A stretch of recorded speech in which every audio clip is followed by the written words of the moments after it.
च नन्दगोपकुमाराय गोविन्दाय नमो नमः। ॐ अज्ञानतिमिरान्धस्य ज्ञानाञ्जनशलाकया चक्षुरुन्मिलितं येन तस्मै श्रीगुरवे नमः। श्रीचैतन्यमनोभीष्टं स्थापितं येन भूतले स्वयं रूपः कदा मह्यं ददाति स्वपदान्तिकम्। वन्देऽहं श्रीगुरोः श्रीयुतापदकमलं श्रीगुरून् वैष्णवांश्च श्रीरूपं साग्रजातां सहगणा रघुनाथान्वितं तं सजीवं साद्वैतं सावधूतं परिजनसहितं कृष्णचैतन्यदेवं श्रीराधाकृष्णपदान् सहगणा ललिता श्रीविशाखान्वितांश्च नमो विष्णुपादाय कृष्णप्रेष्ठाय भूतले श्रीमते भक्तिवेदांत स्वामिनिति नामिने नमस्ते सारस्वते देवे गौरवाणी प्रचारिणे निर्विशेष शून्यवादी पाश्चात्य देशतारिणे नमो महावदान्याय कृष्ण प्रेम प्रदायते कृष्णाय कृष्ण चैतन्य नामने गौरत्विषे नमः। हे कृष्ण करुणा सिंधो दीनबंधो जगत्पते गोपेश गोपिका कांत राधा कांत नमोस्तुते तप्त कांचन गौरांगी राधे वृंदावनेश्वरी वृषभानुसुते देवी प्रणमामि हरिप्रिये वाञ्छाकल्पतरुभ्यश्च कृपा सिन्धुभ्य च पतितानां पावनेभ्यो वैष्णवेभ्यो नमो नमः।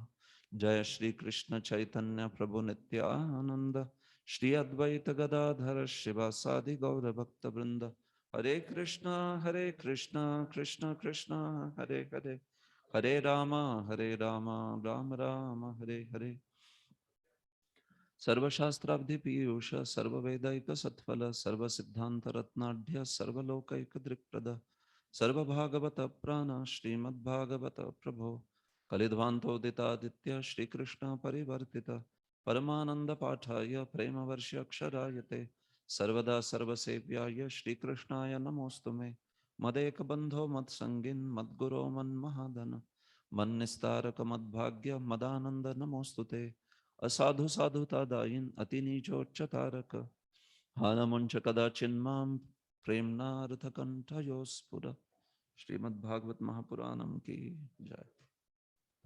Hare Krishna. So welcome all of you in today's session.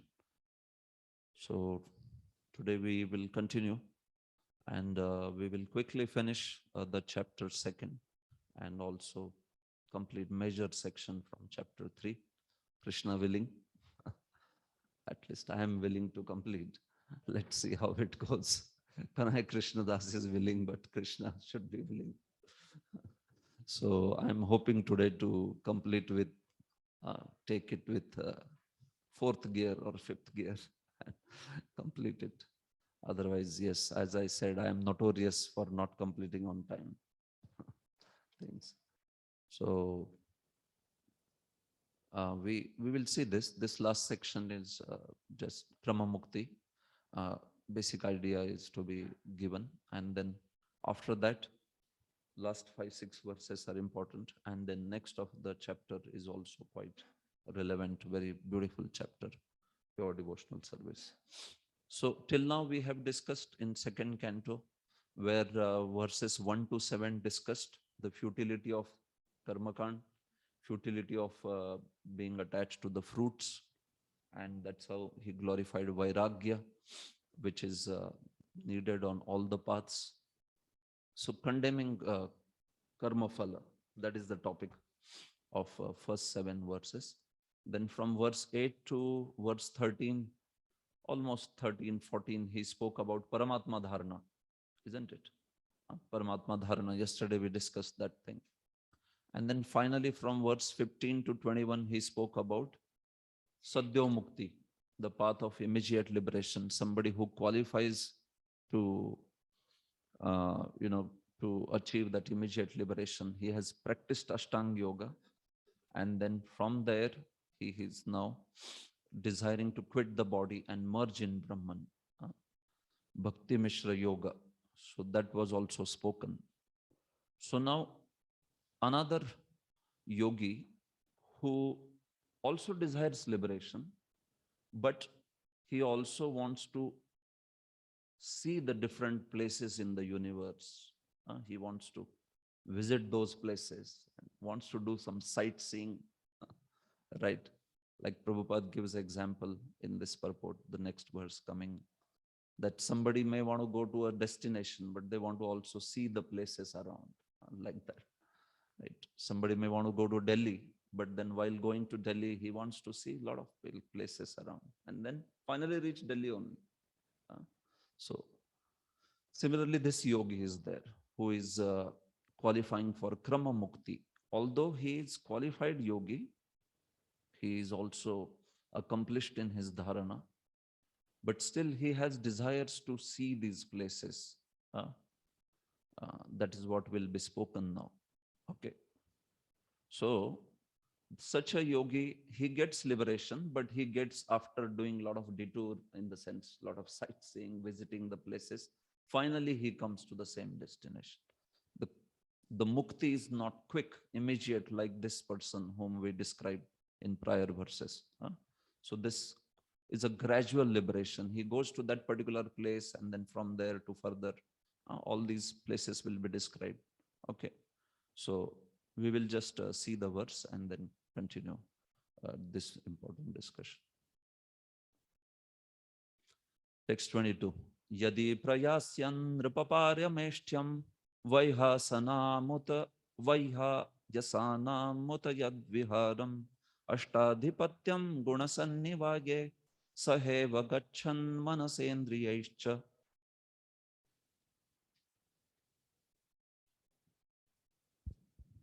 However, O king, if a yogi maintains a desire for improved material enjoyments like transference, to the topmost planet, Brahmalok, or the achievement of the eightfold perfections, travel in outer space with the Vaihayas, Vaihayasas, or a situation in one of the millions of planets, then he has to take away with him the materially molded mind and senses. Yeah. So now we are talking about the path of Krama Mukti.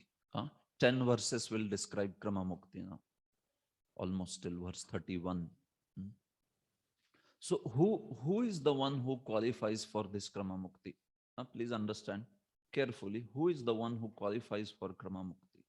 Okay. Is he the one who meditates on Virat Rupa? Or is he the one who meditates on Paramatma Rupa? So let us understand this thing. See, this verse is coming immediately after description of Sadhyo Mukti. So this person also is the one who meditates and has perfected his meditation on Paramatma. He is not the one who meditates on Virat Rupa, and that's why he is going to achieve Krama Mukti. He might have meditated on Virat, he might not have meditated on Virat, whatever way. But now he has meditated and accomplished his dharana on Paramatma. But instead of having the desire to straight away merge in Brahman, he also has a desire to prayasyan nirpaparameshtam. He wants to see Brahmaji's planet. He also wants to see Vaiha Yasanam Yadviharam. All these Khecharas, all these celestial beings, where do they stay? All these planets like Maharloka, Janaloka, Tapaloka, Satyaloka. He wants to see these planets. So he is a person who is also Paramatma Siddha Yogi only, but he has this desire. So, because I just want to point out that in this particular figure, it seems to give this idea that those who have desire for seeing these planets, they are Virat Roop meditators, and that's how they go into Krama Mukti aspect. But actually, this needs some modification.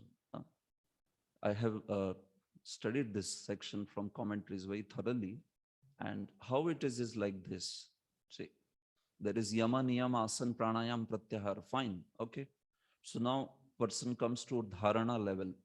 If he's too much having a lot of desires, he is very much rajas and tamas, he is very much akshipta, he is agitated, then he should do Virat Roop meditation. Okay.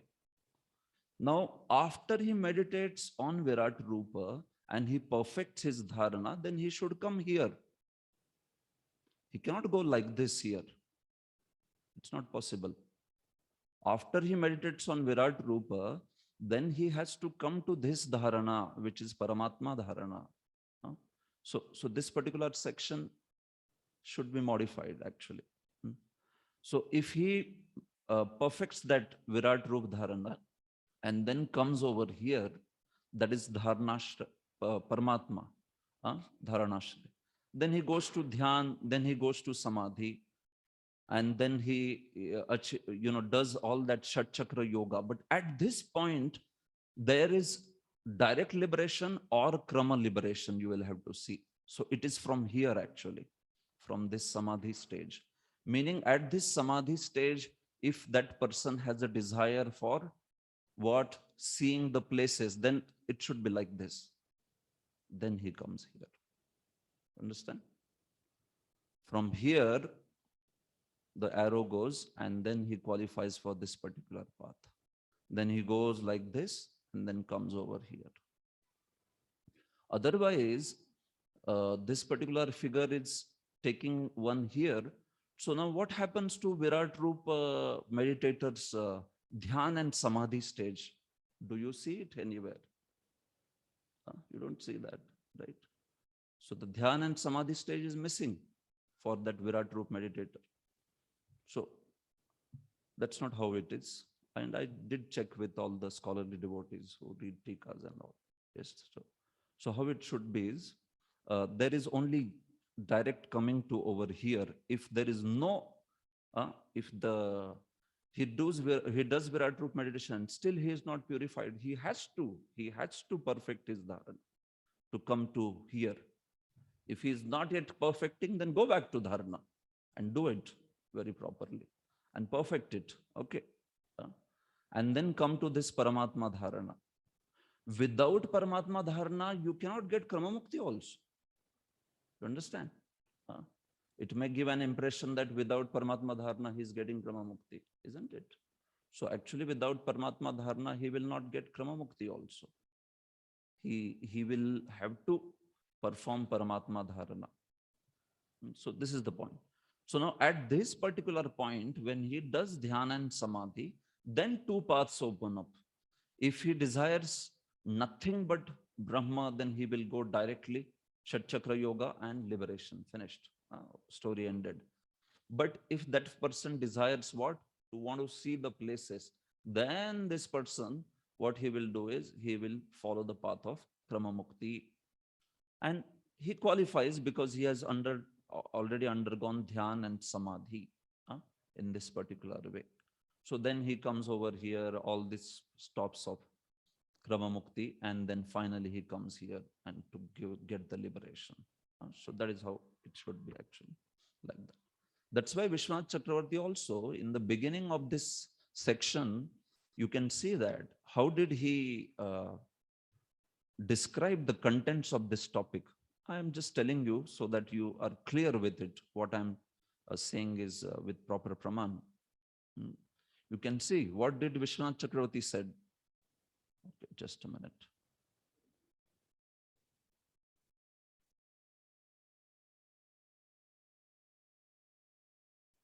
See, Vishwanath Chakravarti said, Dvitiye chidghan vapu dharana siddha yoginaha deham jihaso sayujya prapto uktam shruti dvayam. In the attainment of Sayujya, two paths have been spoken. Okay. In the attainment of Sayujya, two paths. Which are they? Sadhya Mukti and Krama Mukti. But for both of them, what is his dharana? Chidghan Vapu dharana. Understand? What is Chidghan Vapu? Paramatma. The verse is not saying for Paramatma meditator dharana, one path of Krama Mukti. And for, Sadhya Mukti. And for Virat Rup meditator, the another path, which is Krama Mukti. It's not saying like that. Both of them, it is saying, Chidgan Vapu Dharana Siddha Yogina. Both of them have accomplished Paramatma Dharana. It's simple. But in order to attain Sayujya, there are two paths for them, depending on whether they want to see the, sightseeing or whether they don't want to see. like that. So just a Virat Roop meditator who has perfected dharana, he cannot achieve Krama Mukti. It's not possible. He has to come to Paramatma dharana, then only he will be able to achieve Krama Mukti. That's the point which Vishwanath Chakravarti immediately. But what has happened that even in the translation of this, the standard translation, the translation has got some errors. So that's how maybe the idea could have developed that Virat Roop leads to Krama Mukti and this leads to, like that, this way. So that is how I just wanted to point that out so that you are clear with the concept, that the concept is both of them, they have done Paramatma Dharana. They have accomplished that Dharana. They have done Dhyana. They have reached Samadhi. But yes, one has the desire to see all these planets. Yadi prayasyan nrpaparameshtya. He wants to see Brahmaji's planet. He wants to see the planets of the Kecharas, all these. So then, Ashtadipatyam Guna Sannivaye, he wants to see these places of Siddhas where they have all the 8 Siddhis, Siddhaloka, all these top planets. Uh, So then there, such a person, when he leaves his body, he goes to his next destination with, it is said, Manasa Indriyaishcha. The prior person, the Sadyomukti qualified yogi, when he gave up his body, what happened to his gross body? He gave up. What happened to his subtle body? What happened to subtle body? Did he carry that with him, or he left that and went away? He left. See, subtle body, if you carry subtle body, then one cannot go to the transcendence. Destruction of gross body means you take another birth to get another body. But destruction of subtle body means you have mukti. So mukti is not possible without destruction of subtle body. Always remember. So anybody who goes to Brahman, he will be destroying his subtle body, meaning he will not have any material subtle body. That aspect is not there. What to speak of Brahman, there is not even there basically he just merges completely. So there is no kind of body there. It's a nirdeha mukti. It is not sadeha mukti. It's nirdeha mukti.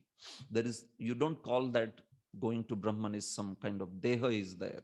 No, it's the soul, and that soul which is free from any sort of conception like there is object to be worshipped and I am the worshipper. No, he just identifies himself with that one Brahma. That's it. So that's why that yogi was going, he went with no subtle body, no gross body, only the soul which merges into Brahman.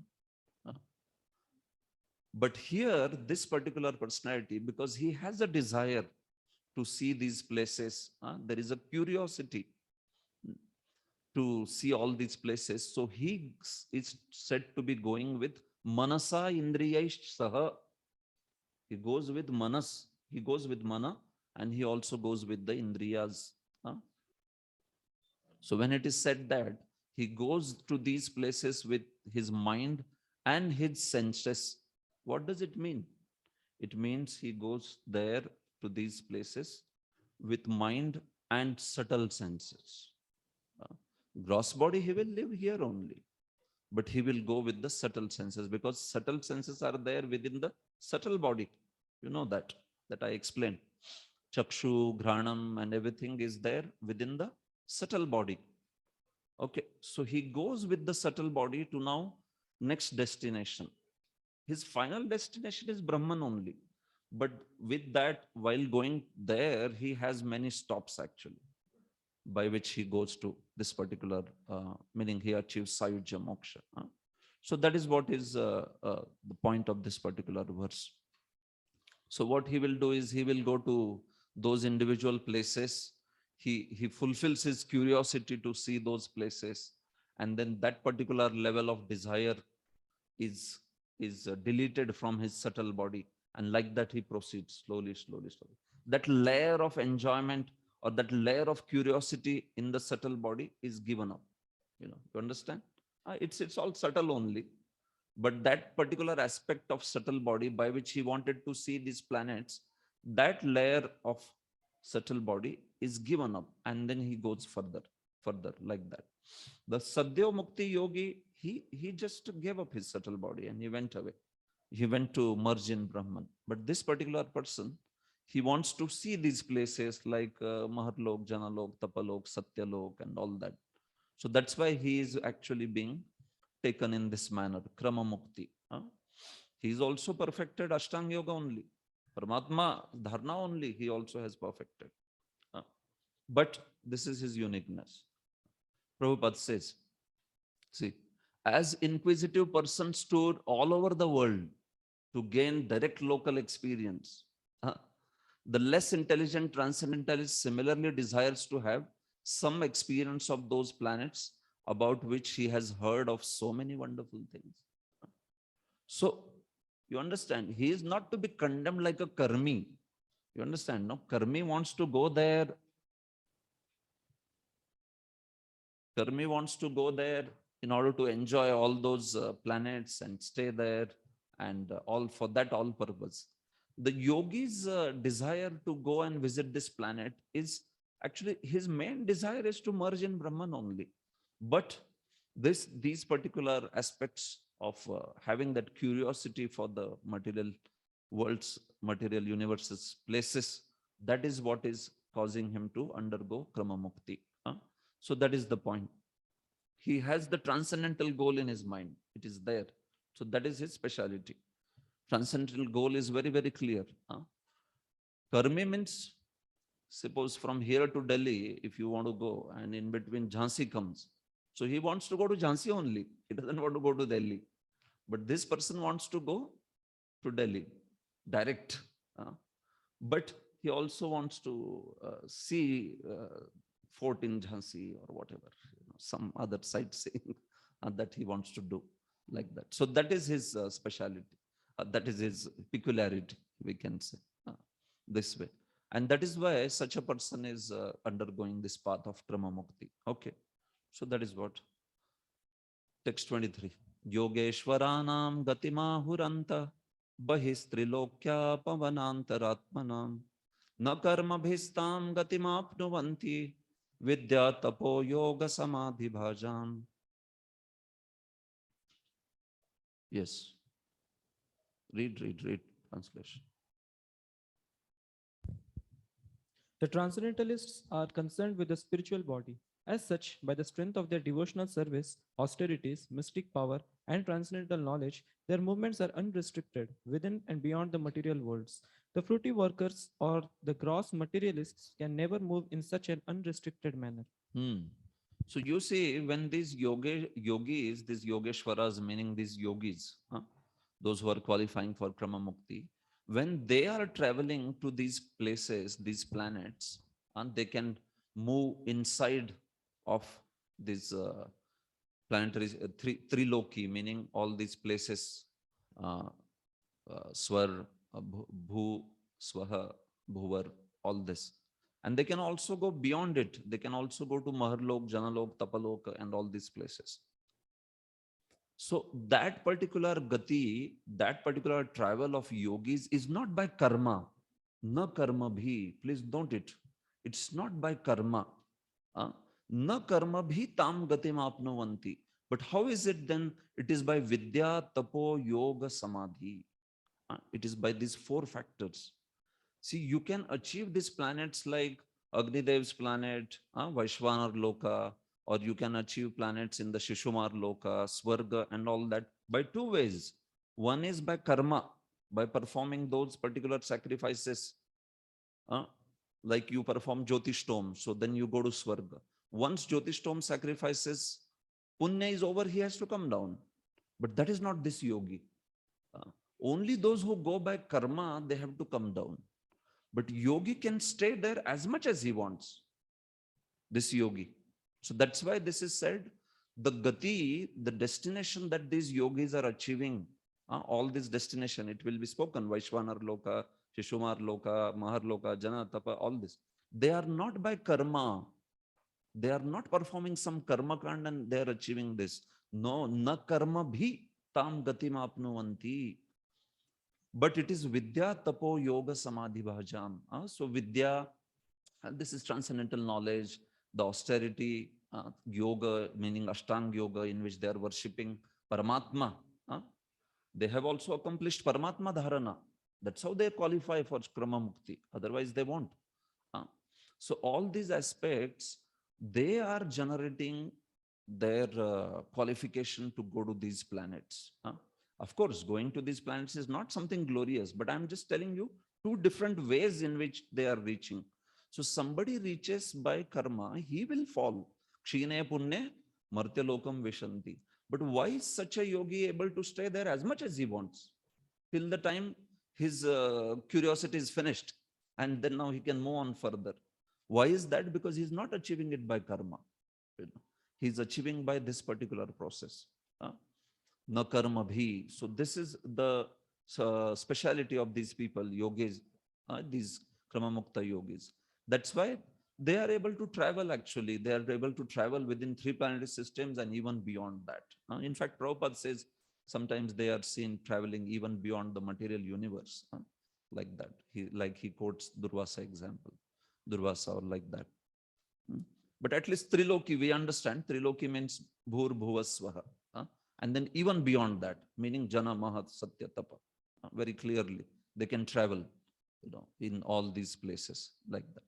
So their traveling is certainly not by karma, but it is by Vidya, Tapo, Yoga, Samadhi, all these places.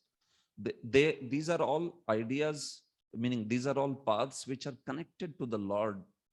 They are not something like just karma kand, just perform some sacrifice and then you achieve by that. And that is why their stay there is not finished by their punya or anything like that. No, they are able to stay there as much as they want, like that. So this way. So Prabhupada says that Narad Muni is like such a person. But of course, Narad Muni is a pure devotee.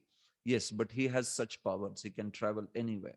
And transcendental spaceman, Prabhupada said, like that. Or somebody like Durvasa, which is also considered example of this particular ability. So he can also travel to all these places. We see that he can go to even Vaikuntha. Vaikuntha especially, the Vaikuntha within the material world, Rama Vaikuntha. He can travel over there also, like that. Or Prabhupada says he could travel even beyond material space and go to Mahavaikuntha, so to say. In material world, the Vaikuntha is known as Rama Vaikuntha, or it is Shvetadvip, all these places. But in Mahavaikuntha is beyond even the universal range, like that. So this is the speciality. He's speaking about this particular idea. Okay. So text 24. I will just complete till 31st. So this section will be completed then. Vaishvanaram yati vihaya sagata sushumnaya brahmapathe na shochisha vidhuta kalkotha hare rudastat prayati chakram nrapashe shumanam. O king, when such a mystic passes over the Milky Way by the illuminating Susumna to reach the highest planet, Brahmaloka, he goes first to Vaishvanara, the planet of the deity of fire, wherein he becomes completely cleansed of all contaminations, and thereafter he still goes higher to the circle of Sisumar to relate with Lord Hari, the personality of Godhead. So in this journey, what is his first stop? Vaishvanar Loka. This is his first place. Vaishvanara, which is Agni's planet, Agni Dev's planet, also known as Archi Loka or Vaishvanara.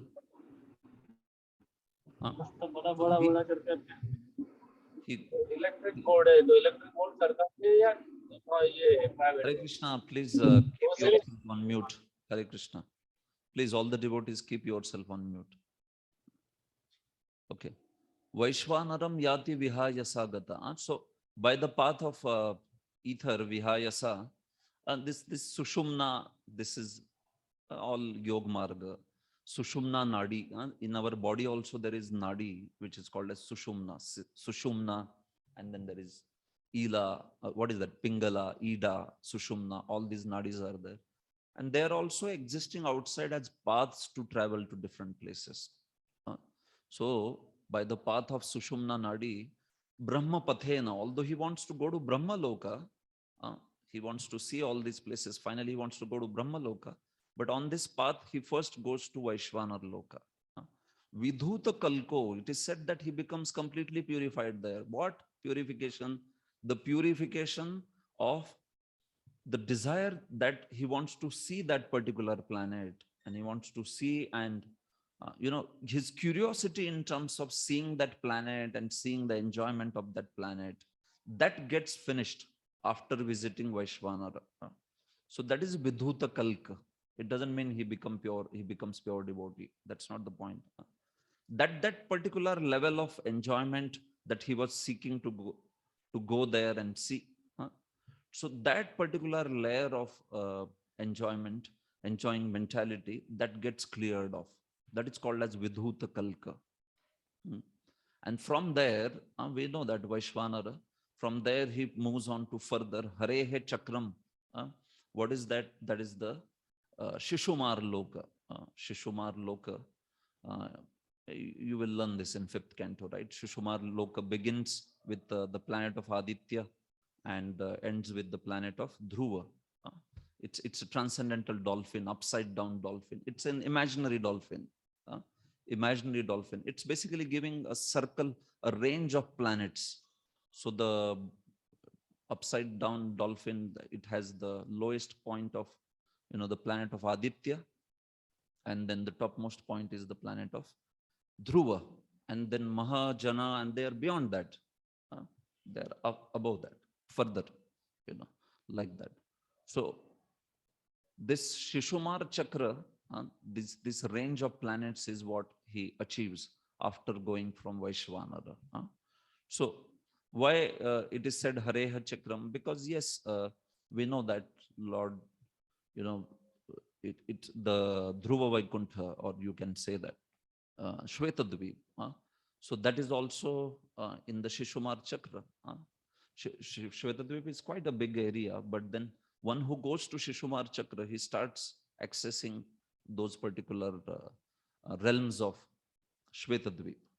Of course, this doesn't mean that he will go to Vaikuntha, the Vaikuntha of the Supreme Lord, because for that you have to be completely free from any material desires. But you access that particular range, like that, which is in Shishumar Chakra. That way, this person is not able to go there to Shvetadvip or to Rama Vaikuntha or like that, because he's not free from the desires, and he has not performed bhakti also. But the point is, it's talking about the range of planets which is in Shishumar Loka. So he moves there. So Prabhupada also says this. The pole star of the universe and the circle thereof are called Shishumar circle. And therein the local residential planet of personality of Godhead, Shvetadvip, that is Kshirodakshai Vishnu, is situated this way. So just before going there, he goes to Vaishvanara Loka. That's the point of this verse. Okay, text 25. Tad Vishvanabhim Tvativartya Vishnu Ani Yasa Virajayanatmanaika Namaskritam Brahma Vidam Upaiti Kalpa Yusho Yad Vibhuda Ramante. Yes. This Sushumar is the period for the turning of the complete universe, and it is called the navel of Vishnu, Garbhadaksha Vishnu. The yogi alone goes beyond this circle of Sushumar and attains the planet Mahalok, where purified sense like Bhrigu enjoys duration of life of What happened? I just, okay, whatever. 4320. solar system. Solar years. This planet is visible even for the saints who are transcendentally situated. Yes. So in this way, he goes to the Shishumar circle planets, and that is the second stop it is mentioned. Now within that also there is a range of planets, but the whole thing is said to be Shishumar circle planets. That's all is spoken. Nobody has commented anything further on it, like that. So now beyond that, with his purified body, he moves on. See, meaning what? Every planet that he goes, he will have some gross body there. and he will also have the subtle body. Uh, so when he moves on to the next planet, he gives up that particular level of the mentality, the enjoyment that is there in the subtle body, and moves on to the next planet. Like that, he is going to go on. So there will be a change of gross and subtle elements, meaning that particular level of enjoyment or desires that he had, they will be given up, and then he will move further now, because his curiosity is also there to see all the other planets also. Uh, so that is how. So after Shaishumar Chakra, then he comes to Namaskritam Brahma Vidam Upaiti, to that particular planet which is worshipped by those who are Brahma Vida. So this is referring to the top 4 planets now. These top 4 planets cannot be achieved by doing some yajna. By Karmakand can one achieve this? By Karmakand one can achieve highest up to Swarga only, not beyond that. Then these other paths, then one has to follow the process of Jnana and further, Jnana, Yoga and all that. You cannot achieve these planets, Mahajana and all that by performing Karmakand sacrifice. So that's why it is said, this person achieves this Namaskritam Brahma Vidam. Only Brahma with these people can achieve these planets. Kalpa Yusho Yad Vibhuda Ramante, in which we know that the duration of all these planets is kalpa, 1 kalpa. So now here, kalpa would actually mean that this planet, Maharlok or like that, stays for how much time? As much as Brahma lives. You know that. Top 4 planets, Maharlok, Janalok, Tapalok, Satyalok, they exist for the time, entire time span of Brahmaji's life. They also exist for that much time. Okay. So that's why here you can take this kalpa would mean like Mahakalpa, basically meaning entire time of Brahmaji's lifespan, like that, this way. So this is it. Attains the planet where purified saints like Bhrigu enjoy a duration of. So there one day, maybe one day is like Brahma's day. So then in that way you can say also that they are enjoying one day like Brahma's. But if you want to say full complete lifespan, then they have Brahma's lifespan. They also live for that much time which Brahma lives. Top 4 planets. People like Bhrigu, people like Marichi, all of them stay for that much time. And they are all, we see that these personalities, especially of those who are most qualified, they are also liberated along with Brahma and these personalities. Brahmaji's sons, Bhrigu and all these people. So now this person, yogi, he achieves that level of planets, which is beyond Shishumar now. He is achieving Mahar, Jana, Tapa and all that. So now he stays there in Maharloka. He stays till end of day of Brahma. So what happens at the end of day of Brahma? There is pralaya. So that pralaya is described when he sees that pralaya. Atho anantasya mukhanalena dandhyamanam saniriksha vishvam niryati siddheshvara jushtadishnyam yadvai parardhyam taduparameshtyam.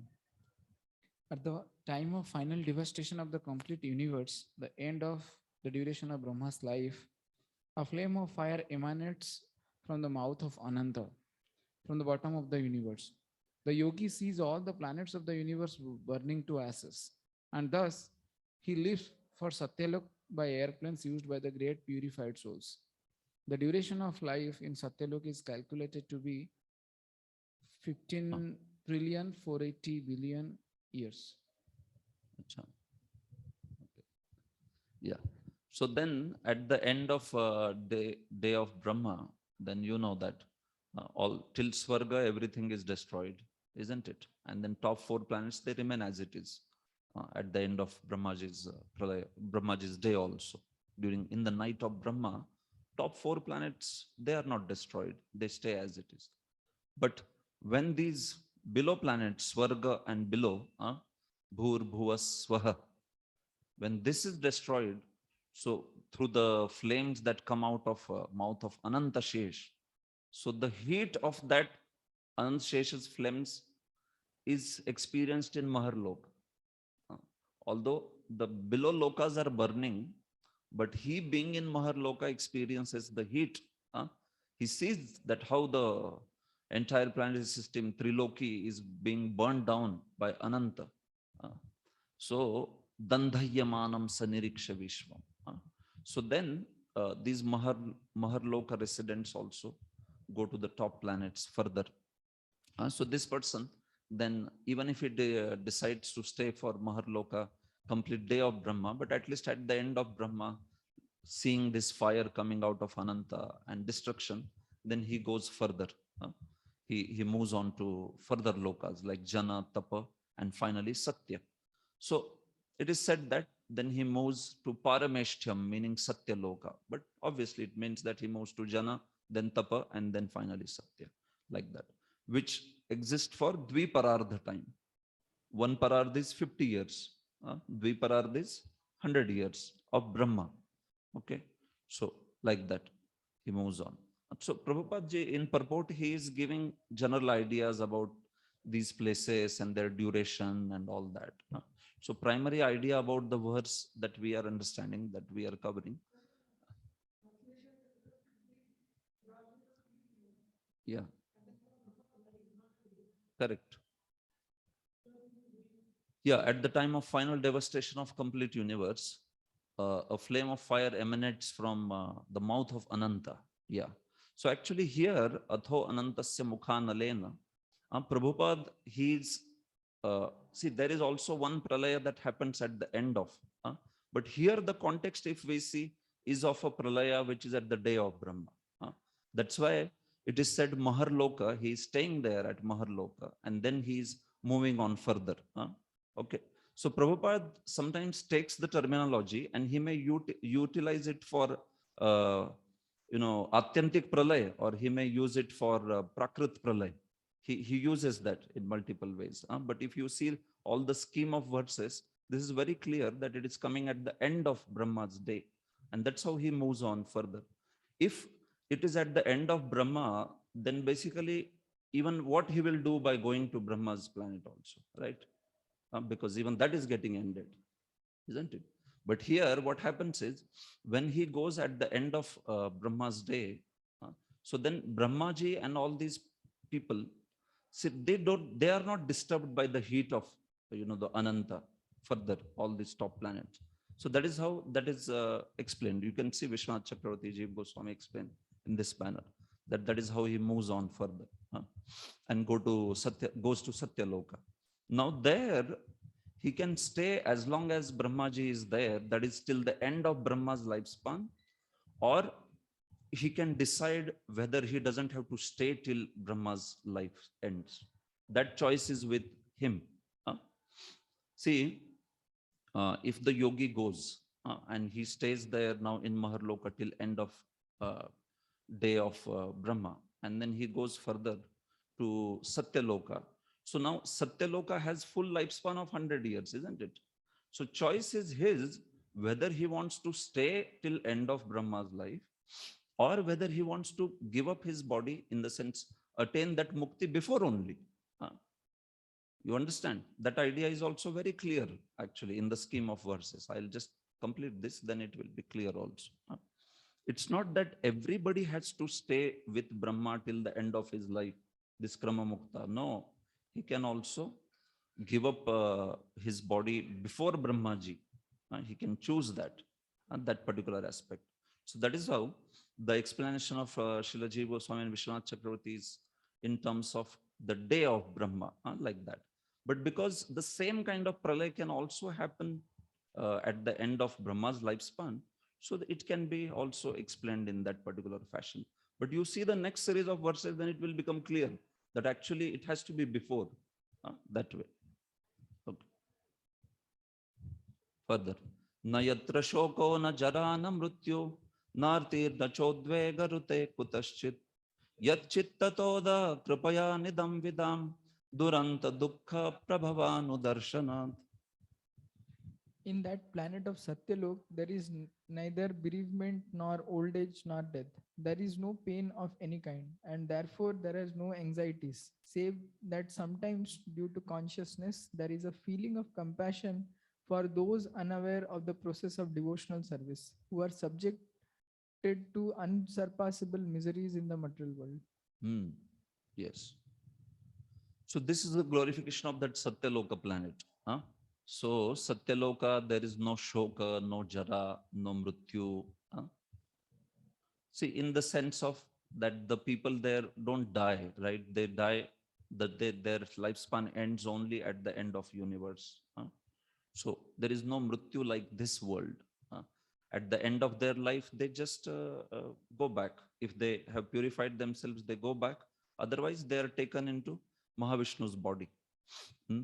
And then they again are recreated like that. So mrityu is not there like in this world we see the mrityu.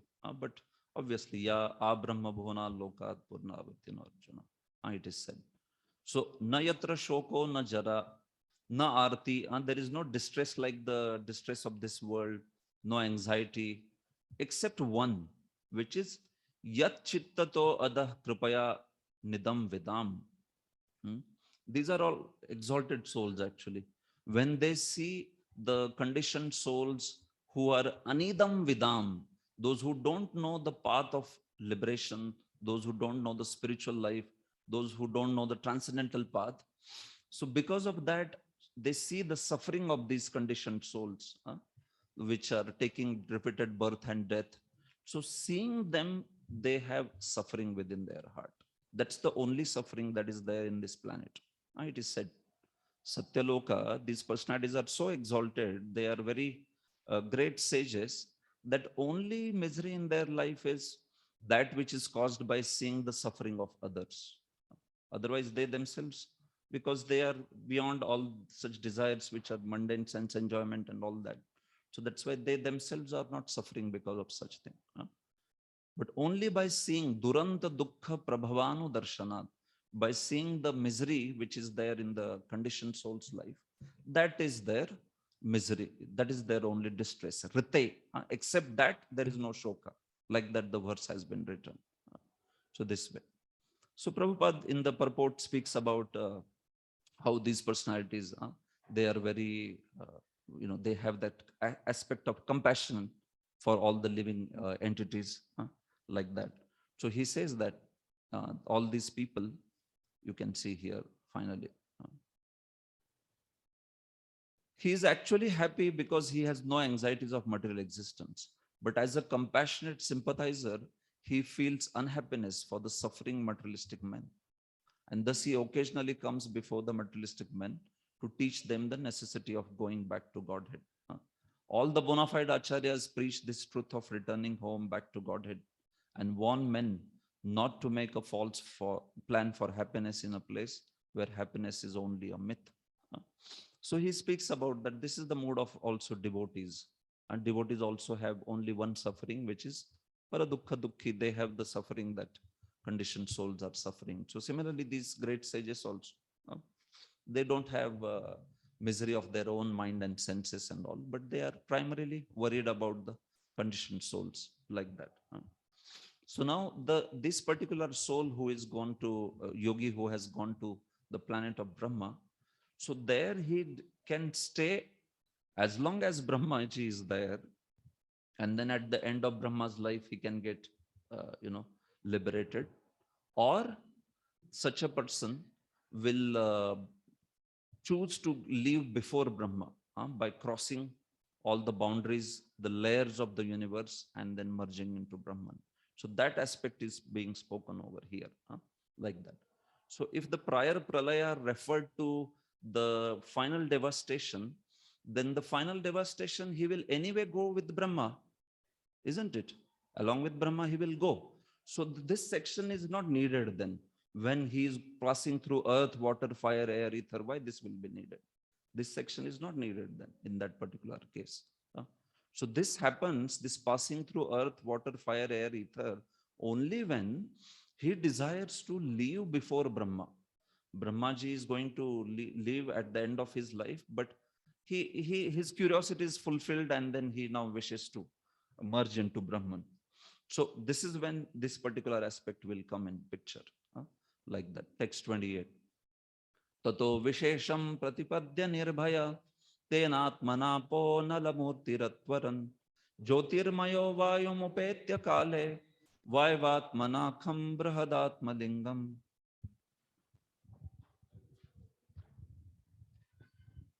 After reaching Satyaloka, the devotee is specifically able to be incorporated fearlessly by the subtle body in an identity similar to that of the gross body. And one after another, he gradually attains stages of existence from earthly to watery, fiery, glowing, and airy until he reaches the ethereal stage. Yeah. So after he reaches that Satyaloka planet and he wants to quit his body and merge into Brahman before Brahmaji's lifespan ends. So this verse is describing that particular thing. So what he does is such a person from Brahmaji's planets, outside of Brahmaji's planets are the layers, no? Layers of the universe. What are they? Earth, water, fire, air, ether, then Ahankar, Mahatattva, and finally Pradhan. Like that, the layers are there. Sometimes they are said to be 7, sometimes they are said to be 8. Mahat being the Pradhan being the 8th one. Okay. So after reaching Satyalok, he doesn't wait for Brahmaji along with Brahmaji to go. No, now he wants to quit. His curiosity, desires, whatever enjoyment desires, they're over with Brahmaji's planet. So then he proceeds now further by his yoga bala. He proceeds further to earth, water, fire, air, ether, all these places, all these belts. So these are actually also abodes. As Tika explains, these are the abodes. And there are particular sense objects also in these abodes. It's not some just inanimate place or like that. Because what happens when he travels through earth, water, fire, air, ether, it is said that all his desires pertaining to earth, like earth has the sense object of what? Gandha, smell. So all his desires pertaining to smell, they're left there. They're finished once he passes through that earth layer. No? So all his desires or curiosity, enjoying mentality that he had towards the Gandha aspect is finished completely. Then he goes to water layer. Then his desire for the sense object of water. What is the sense object of water? Taste. So all his desires for the taste, they will be finished. Then he goes further. Air, earth, water, fire. So all his desires for any kind of form, they will be finished. Like that he is moving from one to another. So that is the purpose over there. So literally it's a depositing of his subtle body in those particular belts, you can see. Meaning what? See, this is all a subtle process, agreed. But when he is moving on, he's getting rid of those particular mentality of desire, and also that particular element of his gross body is finished. Slowly, like that. So finally he comes to Mahatattva, and then Ahankar, Mahatattva, and Pradhan. So nothing remains with him except his soul. That's the point. All subtle body is gone, all gross body is gone. This is how the commentaries have explained this particular thing. So that's what. Here, when you say this particular person, no.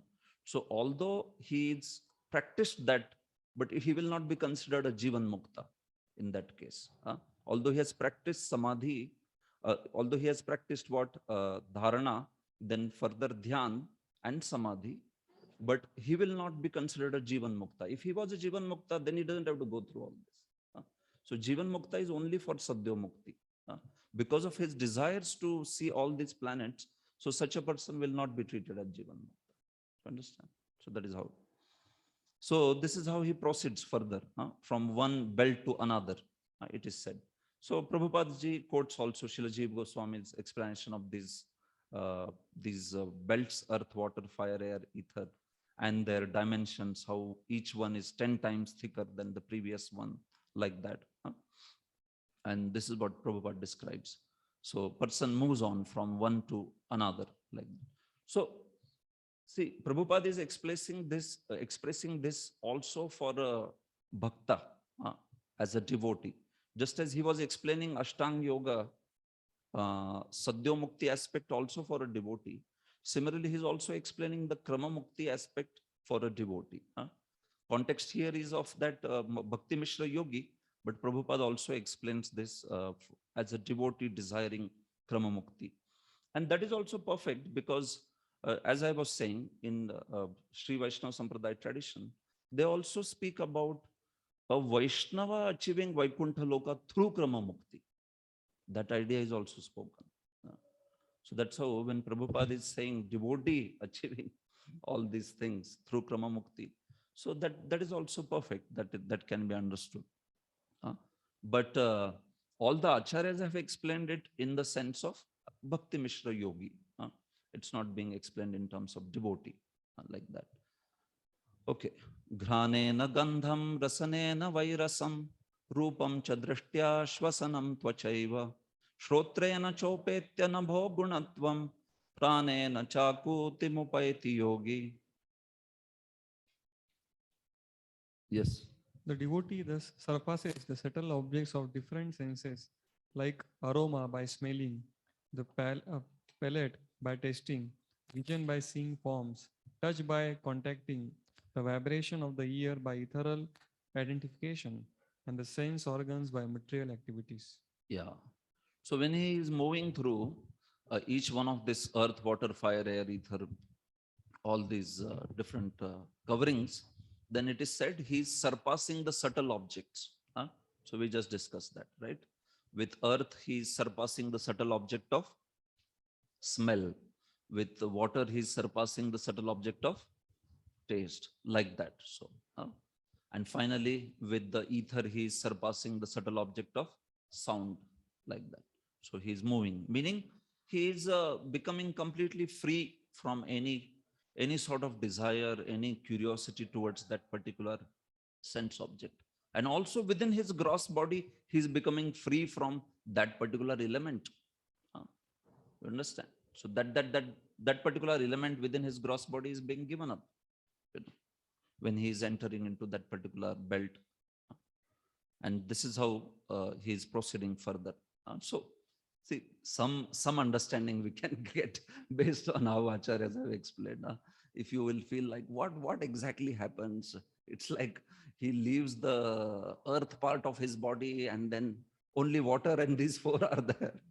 Not very details are spoken. And then what sort of sense objects he sees there, that's how his curiosity is gone. In that layer, is it that the best of the items are there in terms of taste and the best of the items are there in terms of form, or like that? So that's what I was saying, that at least based on the various tikas that we went through, this much is spoken, that his various desires of that particular sense objects are purified, and then he moves on. So he gives up that element of subtle body, that layer of subtle body with that desire, and also that particular element within his gross body. So he's getting freed from that one. So when he goes to earth, literally, when he goes to earth, that particular, so all Pancha Mahabhuta aspect of his body is finished when he goes beyond ether, like that. Because earth, water, fire, air, ether, finished, like that. Now, what elements, what aspect of his body is remaining? So, then further is Ahankar. Ahankar, Mahatattva, and finally Pradhan. So that thing is now spoken in the verse 30.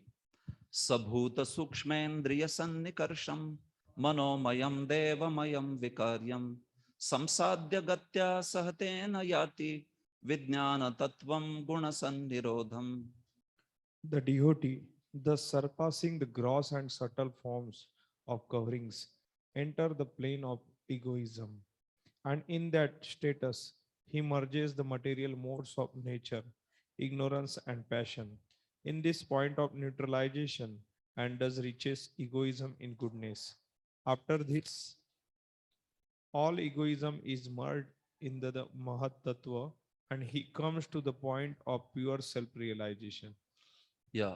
So now, after merging all his elements of his body and accordingly layers of subtle body over there, then finally, we know that See, basically how creation happens, there is Pradhan, then from Pradhan comes Mahatattva. From then Mahatattva, there is Ahankar, which is Vaikarik, Tamasic, Rajasic, right? So, and after that, there are senses and, sense devatas, karmendriyas, jnanendriyas. So just reverse it like that. So earth, water, fire, air, ether, these all come from tamasic ahankar, right? And then, mana, uh, mana and sense devatas, they come from sattvic ahankar, or karmendriya, jnanendriyas, they come from rajasic ahankar. So when all these elements like earth, water, fire, air, ether, and all, they have been given up. So then what remains? Things like mind, things like buddhi. So they all are merged into Mahatattva, which is the cause of all these things. So anything that is pertaining to his body, the element of Mahatattva within his body, so that is merged into that layer of Mahatattva. So that is how once that is merged, completely finished, ahankar, and then further Mahatattva, and then beyond that, what remains is only the soul, the soul and the aspect of Pradhan. See, this is Pradhan pertaining to his own existence, not Pradhan meaning complete Pradhan. Pradhan pertaining to his own existence, his own body.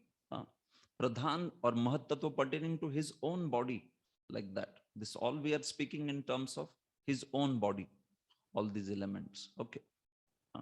Because what is seen as universal level, that for somebody to get a body, individual body, those same things have to be there, no, in the body also. So body, like Vyashti Deha, even individual body in which the sense devatas are acting, or mind is acting, buddhi is acting, they also have to be part of that sattvic, rajasic, tamasic ahankar only, no? So he is basically, when going back, he is giving that up. He is getting rid of that particular element as he is moving on. So Bhuta Sukshmendriya Sannikarsham, this is all basically referring to that ahankar, which generates Mahabhut, meaning Panch Mahabhut, and then also Indriyas, Jnanendriyas, and all that. It generates mana, all this Vikaryam. So he merges all those elements into ahankar, and then ahankar he merges into Vijnana Tattva, which is Mahat Tattva, and then that he merges into Guna Sannirodha, which is Pradhan, finally, where there are no modes or agitated or anything like that. Okay, so this is what. And then finally, so now at this particular point, Prabhupada has written a long purport, but the purport is for what point? See, this is what his purport is. We may also remember in this connection that the process of gradual emancipation by the devotees in the manner mentioned above, although authoritative, is not viable in the present age. That's it. He says this process cannot be followed in this age. It is not viable in the present age because of people's being primarily unaware of yoga practice. So he just makes sure that the technicalities are becoming too much. So please understand that process is anyway not applicable. Process is anyway not useful. And then rest of the entire purport is basically what is the process of Kali Yuga, which is Sankirtan. Hare Krishna, Krishna Krishna, Hare Ram, Ram Ram, Hare Hare. So whether Krama Mukti or Sadhya Mukti, forget it. And you chant Hare Krishna. So much so that he's writing now everything. He's writing 10 Namapradas also here. In the context of Krama Mukti, that yogi, that fellow is getting merged in Brahman now. Prabhupada has written 10 Namapradas. So that is his uniqueness. That's how nobody can escape becoming a devotee, reading Prabhupada books. He has to become a devotee because yes, he understands and immediately tells that yes, is this applicable? Is this even possible to follow? Even knowledge of that path is not there. Even if somebody wants to practice it, not so much knowledge is there.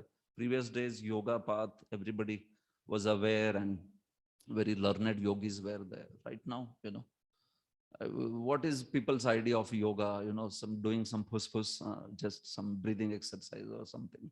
That's what they think is yoga. Asana and pranayam, that's all. So this much of detail and merging with the path of krama mukti and this and that, Prabhupada says that it is not viable, it's not practical. So you chant Hare Krishna and perfect your life. This is the point. Text 31, last verse in this series. Tena atmanatmanam upayati shantam anandamayo vasane etam gatim bhagavatim gato yah savai punarneha vishajjatenga. Only the purified soul can attain the perfection of associating with the personality of Godhead in complete bliss and satisfaction in his constitutional state.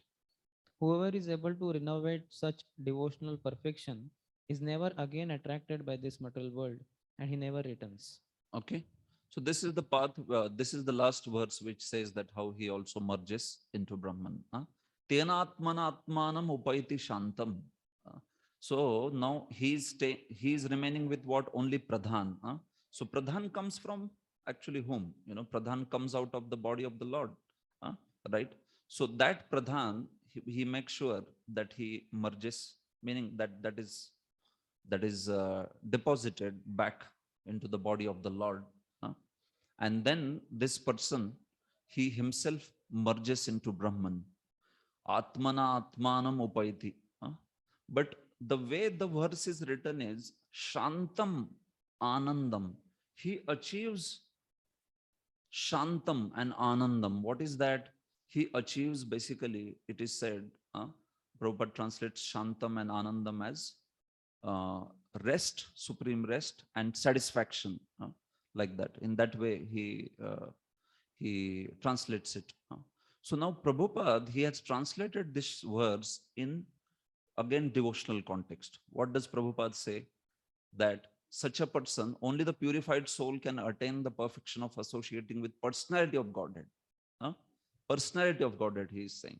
So Krama Mukti attained by a practitioner of yoga who is also a devotee. And that's how he is able to achieve that abode of the Supreme Lord. So Prabhupada is writing personality of Godhead over here. So how the scheme of verses speaks is, he achieves the Anandam or Shantam, meaning actually he becomes merged in the effulgence of the Supreme Lord. He achieves that Supreme Lord who is known as Shanta and Ananda. But what is that achieving? Is that going back to abode? No, it's not going back to abode.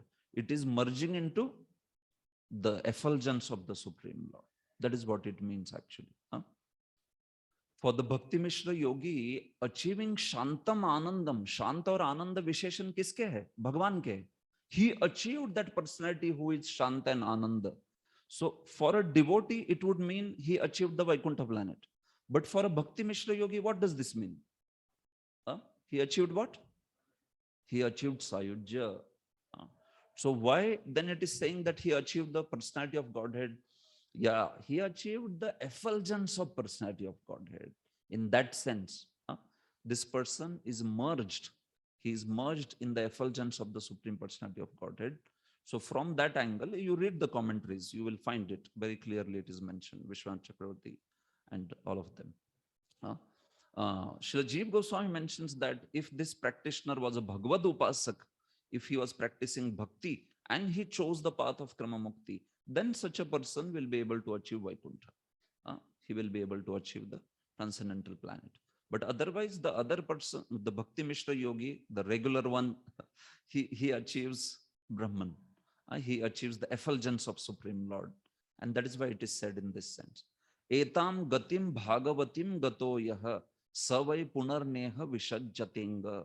And once he achieves this particular destination, which is known as Bhagavati Gati, then he never comes back in the world again. Savai punarneha vishajjatenga. So such a person, if he has achieved once Brahma Jyoti, then he never comes back in the world. He has, that's it, he has achieved that Sayujya. Or if he achieves Vaikuntha, as Prabhupada says, naturally, then he never comes down in the material world. This way, that way. So That is why this Bhagavati Gati can refer to both. It can refer to Brahma Jyoti also, and it can refer to achieving Lord's association also. Both. Prabhupada is very specific where he says that Bhagavati Gati cannot be spoken that Brahmavadi. Prabhupada ji is very emphatic in saying this, that Bhagavati Gati, it real Bhagavati Gati cannot be that Brahma Jyoti. So now why is he saying that? See, you have to understand also. Srila Vishwanath Chakravarti says clearly that this Brahma Prapti is Bhagavati Gati. He says that. But Prabhupada says, no, it's not Bhagavati Gati. So, see, because achieving Brahman and staying like that with that merged, kind of consciousness, because that particular state is not the state of service of the Supreme Lord, so it's not a desirable destination. So that is why Prabhupada says it is not Bhagavati Gati. The great happiness of service that is there in Lord's, achieving Lord's abode and service, that is actually the real birthright of Jiva.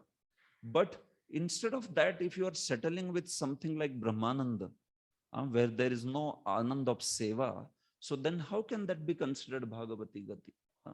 So from that angle, Prabhupada says that it cannot be considered Bhagavati Gati.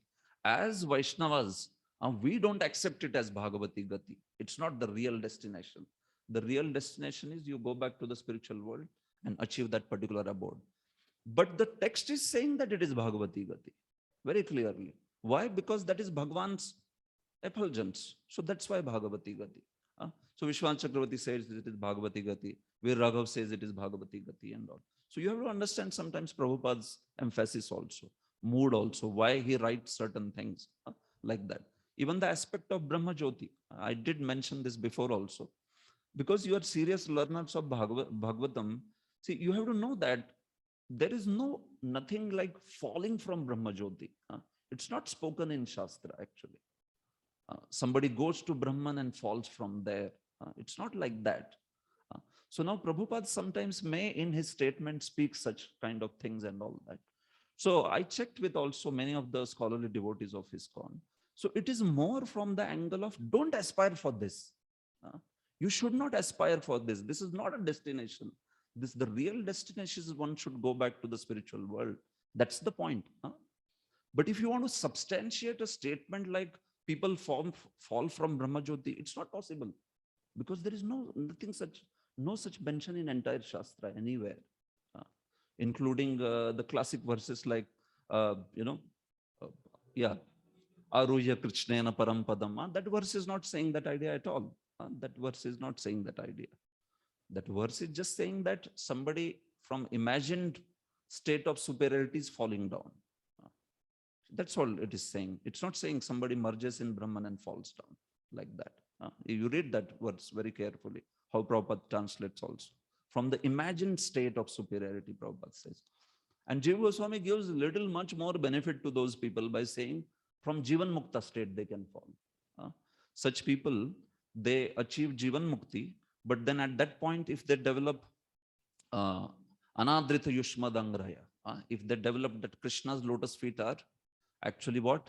They are they are Maya, they are material. So from Jivan Mukta level, he will fall down. Now he cannot survive there. But it will not happen that somebody will fall from Videha Mukti. That is not the Shastra Siddhant anywhere actually. That somebody falls from the Videha Mukti, meaning he has already given up the material world, has achieved a spiritual world or Brahman, and then from there they are falling like that. So the point is, if some places where Prabhupada, very few places where Prabhupada seems to be making a statement like that, but that also, you can check with the many scholarly devotees of ISKCON, and that is more or less understood in the sense of, as a Gaudiya Vaishnava, we don't accept that Brahman realization as a gati at all. That's the point. Because it is not going to give that Sevananda. It's not going to. See, what to speak of settling in Brahman? Jiva can settle even in the material world. Somebody can say, oh, it's not natural constitutional position. How will he stay there eternally? Or Jiva can settle eternally here in the material world also. So that Brahmanand is much higher than that. So can he not settle there eternally? See, that is why it is known as spiritual suicide. अगर वो उधर से भी गिरता है तो क्या problem है? And it's like क्षीणे पुण्य मरते लोकम विशंति. स्वर्ग से गिर रहा है, ब्रह्मन से गिरेगा, आएगा फिर बाद में करेंगे भक्ति. But why it is said spiritual suicide? It's a spiritual, because once somebody goes, they're finished now. Now you cannot do anything with that fellow. He is lost. वो वैसे बाद में आके भक्ति में आएगा ऐसा स्कोप ही नहीं है कुछ उसका, because he has accepted that it's a very deadly destination, because then after that you will not have any scope actually. What is the scope? As I mentioned the other day, sometimes these great souls like Narad Muni, Bajaya Veena, he goes to this Brahman, और उसमें से कोई ऐसा suspended रहेगा, so he delivers them, because these are pure souls. So, how does he deliver? I don't know, because they don't accept any, duality. There is no one to talk, because it's just one that way. So when Narad Muni goes there, then they have to at least accept that there is a person who will talk to me, right? So I am there and the person is there. But if there is no duality only, like that, but then still, these are transcendental personalities. So they may deliver these people, and that is how, that is the hope for them. That's the only hope for them, that these personalities, Sanatana Goswami says this point, that personalities like Lord Shiva or Narad Muni even can deliver people who have achieved Sayujya this way. Otherwise, it's a destination, as the verse says, Savai Punar Neha Vishajjate. It's finished, it's gone. You achieved it, and that's it, over. Sayujya. They stay like that way. Just as people in material world, they also stay Nitya Baddha. If Lord doesn't intervene, or Krishna's devotees don't intervene, can the jiva go on in the material world? What do you think? He can go on. Yes, very clear. Jiva Goswami says he can go on for eternity in the material world, although he is not situated in his constitutional position. Why? Because that is how Jadanand bhi hai, Brahmanand bhi hai, and there is also Vaikunthanand. So jiva can settle at any level that way. But of course, the point is that, is it a highest destination? So as Vaishnavas, we do understand that going back home, back to Godhead, and being situated in transcendental service of the Lord, that's the destination. And that is why Prabhupada, he will call Bhagavati Gati only to going back home, back to Godhead. He will not call Bhagavati Gati for a Brahman realization. He doesn't accept that particular idea at all this way. So this is how, you can see that this person who finally achieves, he achieves the aspect of merging in Lord's Brahman, Lord's effulgence. And once etam gatim bhagavatim gato, once he achieves it, then we do understand that such a person, he stays there in the Brahma Jyoti for good, for permanently, like that, unless he is given mercifully some mercy by another devotee or like that. So Prabhupada ji writes, especially from the context of how bhakti situates one in his natural constitutional position, by which one can enjoy the happiness of devotional service. And impersonalist, that goal is not such a worthy goal. Prabhupada says that it is like that particular path is basically not like being in the great ocean of bhakti, but in some small rivulets. That is Bhakti Sami Sindhu's analogy, that, like that. So, but here, this person, if he is a devotee, he is able to achieve that Supreme Lord once he is completely purified. Okay. So, yes. Now, last section will come. Yeah, you can ask now. Yes, Prabhu. You want to ask anything, please raise your hands. Prabhu, he says, Prabhupada writes that when he develops a desire, or we have heard from devotees, but while being in Brahma Jyoti, he develops a desire to do something because Jiva is active by nature. So then he comes down, and many times impersonal is going there. The explanation is that he gets into social welfare activities, etc. Yeah. So how that doesn't happen? That doesn't happen. So why that doesn't happen? Because when somebody gets merged into Brahman, there is no dhyaya dhyata thing. There is no subject-object relationship only. So why will that feeling ever come? Huh? See, somebody may develop some kind of emptiness or like that when he's identifying that there is something to be achieved, that he wants something, he is desirous of something. But in that particular state, neither any kind of desires will come, neither any kind of aparad will happen from to the Lord, because he just doesn't accept any subject object relationship. It's over. It's just one thing. There is no dhyaya dhyata jnaya jnata, nothing is there. There is no duality. So any dualistic thought will only not come over there. So now when Prabhupada explains this, in most of the context, he explains it in terms of these great Mayavadis or impersonalists. They, by dint of the transcendental knowledge, they go achieve a very great exalted position in material world. They go to like a very high state in which they are freed from all the anarthas and all that. So Jiva Goswami says they can at most go to up to even Jivan Mukta state, like that. So then in that state, although they have gone to that particular position, if these people develop the idea that Krishna is Maya or like that, that is when they will fall. Aruya Krishna Patanti Adha, in that particular manner, this way. So otherwise, because there is no pleasure in that path, not much pleasure into that particular path. It is not even Brahmananda. They are not able to experience Brahmananda in the material world. That is when you achieve Brahman, then you are able to experience Brahmananda. So that's why, because of that lack of Brahmanand, one may desire for feel some emptiness, and one may desire that he wants to go for such activities. So that's how they give up their so-called Vedant study and come down to the level of serving, social service. So in that context, Prabhupada usually explains this particular point. Somebody merging in Brahman, and then there this sort of thoughts come and all that. Very rarely he explains in that fashion. That So particular. if we speak within ISKCON world, Yeah. because till now the way we have been hearing. Yes. So now if we speak like this, Yeah. would it be acceptable? No, my point is that only that, see, somewhere or other we have to also know that what is the actual Siddhanta, and what the Siddhanta is. See, we cannot continue to sort of misunderstand Prabhupada and then go on speaking about a Siddhanta which is not correct, like that.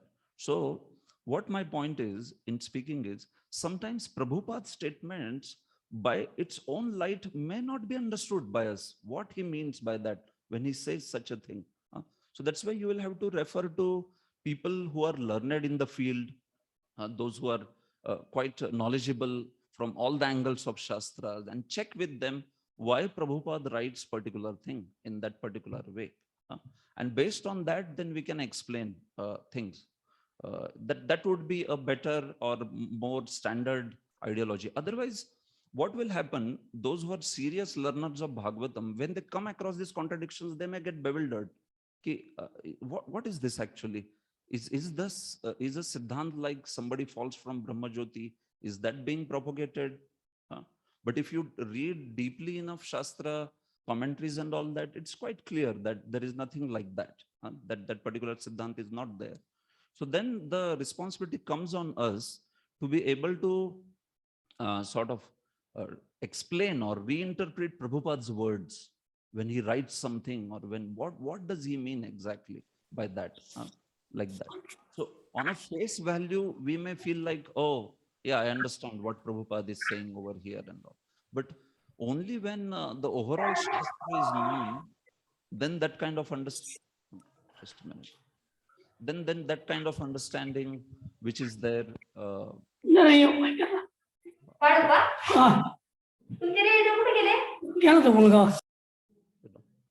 So what I'm saying is that because when you have to make sense of the Shastras, many statements will come, and one should be able to then reconcile.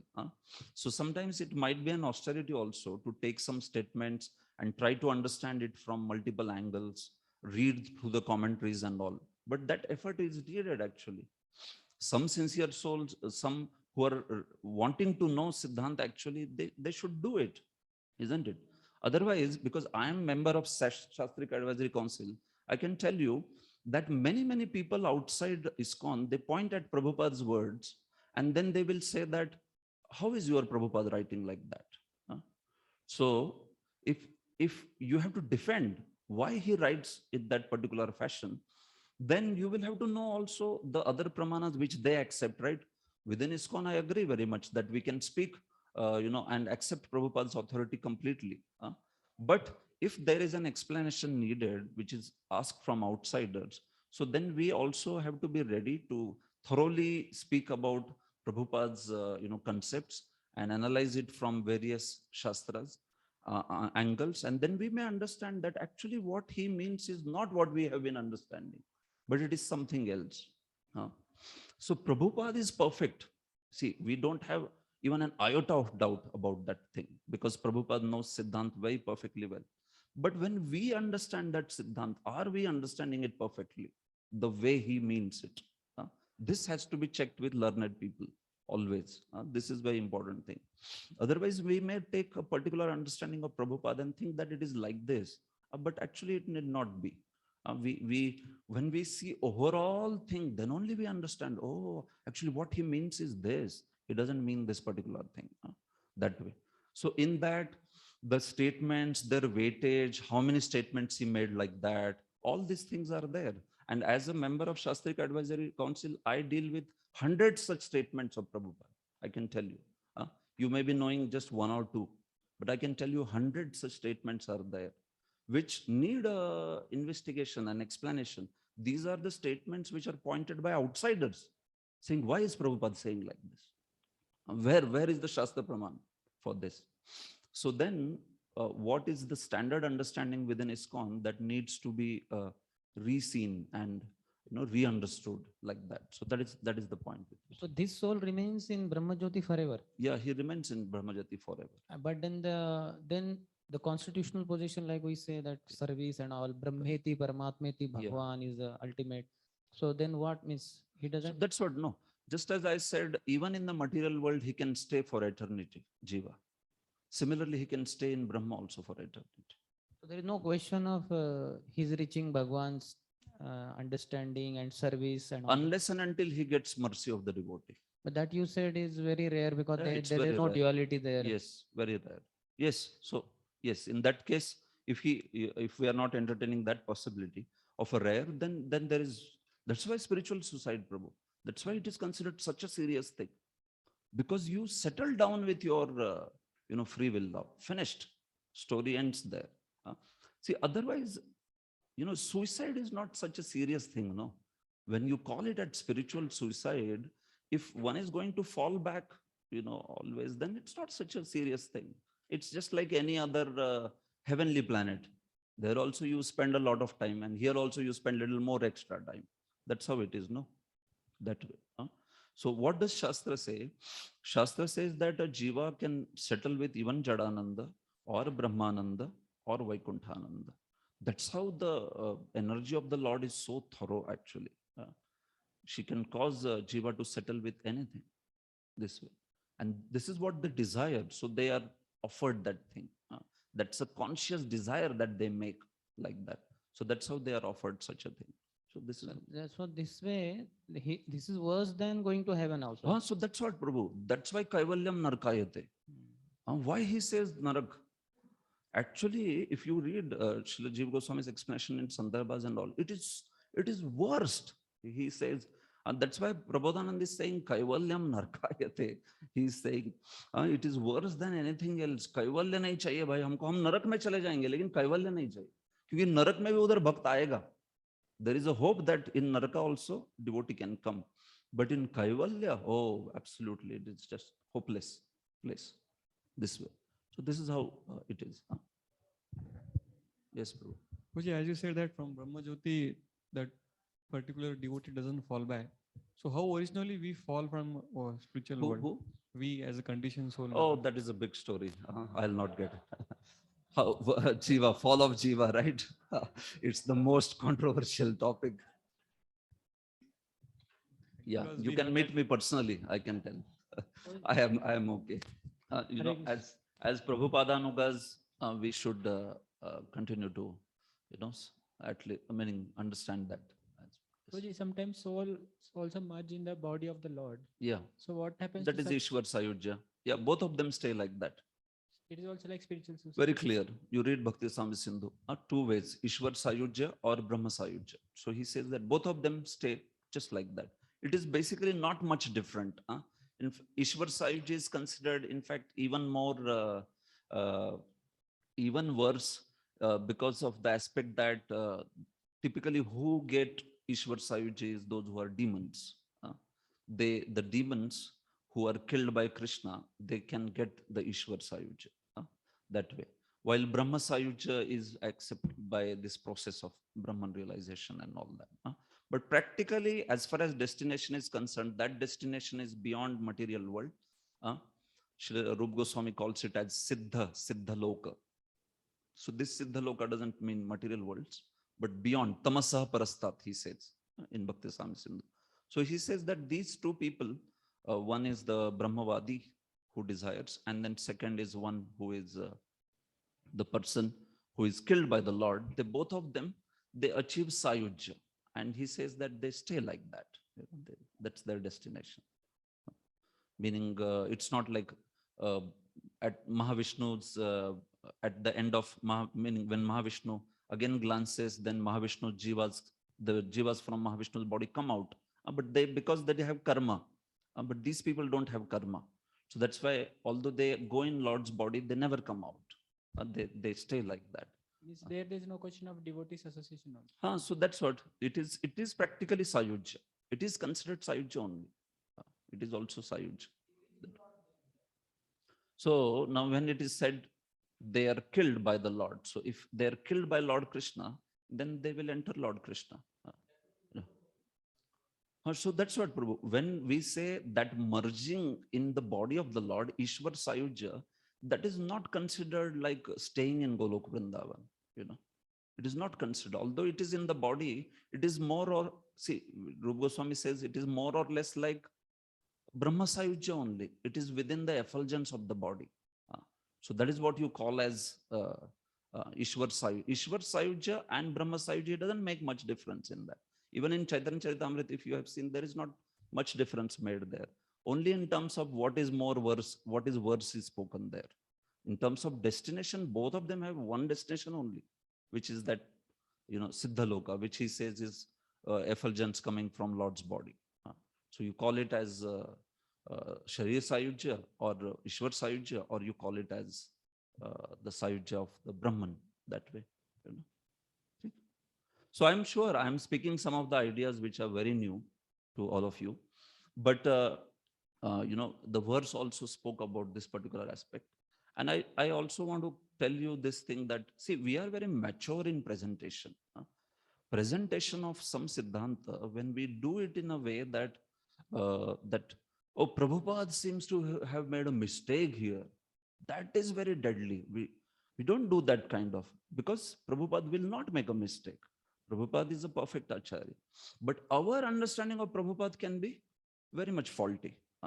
And that's what I said, that we look at such statements which are, many are there like that.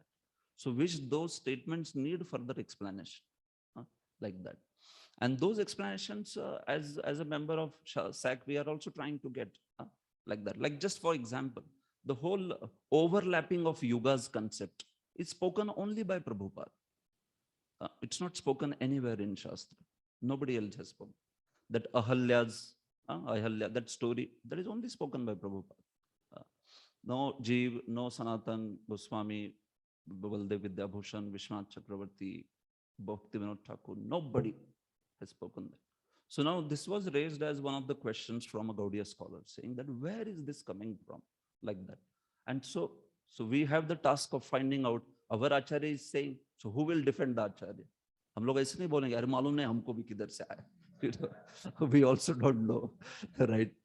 So then we were supposed to, look at, and I am also working on it, to find out where is exactly overlapping of yogas. Because Prabhupada is amazing. Sometimes he brings references from such places. He may or may not quote the Praman, but it is there. And you should find that out. I say, it is said that Gatva Acharya na nivartante.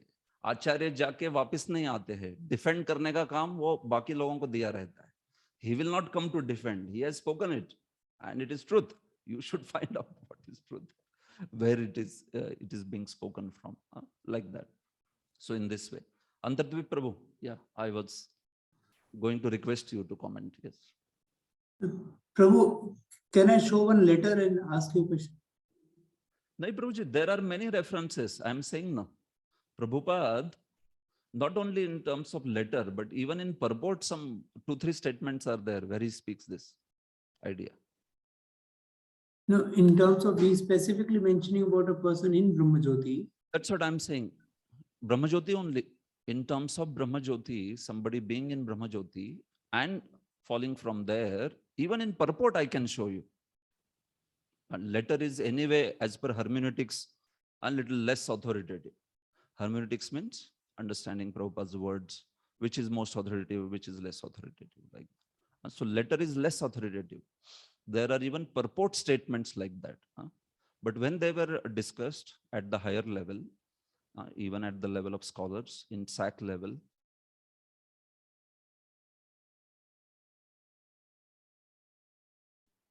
You are muted.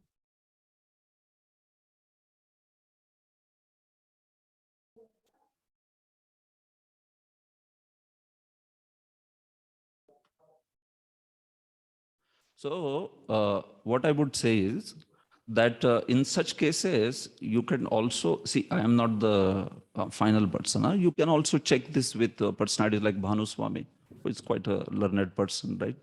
And Bhakti Vidya Purna Swami and all of them.